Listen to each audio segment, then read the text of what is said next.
Ang malaking proseso ng pagpapalit ng krudo na madalas tawag na black gold ng Texas para maging gasolina na nagpapagana ng milyong kotse sa buong mundo. Alam nyo ba mga kapatid, paano ginagawa ang krudo para maging gasolina? Welcome sa Cervezanian TV. Sa video na ito, alamin natin ang 4-step ng paggawa ng krudo sabay-sabay. Pero bago tayo magsimula, pakihit naman ng like sa video na ito at pakisubscribe naman po sa munting channel na ito. Malaking tulong na ito sa aming mga content creator sa bawat upload namin. Tara, simulan na natin. Mga hakbang ng produksyon. Una ay pagkuha.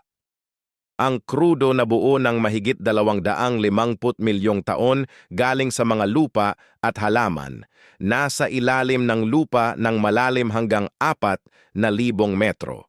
Ang proseso ay hanapin kung saan may langis gamit ang seismic technology, mag-drill gamit ang matulis na bakal, na may diamante at gumamit ng espesyal na pump para maiakyat ang langis pag mahina na ang pressure. Pangalawa ay pagdadala.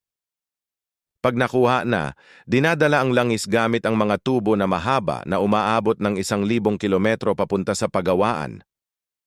Pangatlo ay pagproseso. Sa pagawaan, pinapainit ang krudo ng higit 370 degrees at nilalagay sa malaking tangke. Dahil sa init, nagiging usok ang langis pag lumamig, namumuo ito sa iba't ibang taas depende sa bigat. Yung magagaan tulad ng gasolina at kerosene umaakyat sa taas, tapos yung mabibigat nasa baba at ginagawang aspalto. At ang huli ay pagsusuri at pamamahagi. Sinusubok ang tapos na gasolina para siguraduhing maayos ang sunog sa makina. Sa huli, nilalagay ang gasolina sa malalaking truck. Kailangan ingatan para walang kislap ng kuryente bago dalhin sa mga gasolinahan.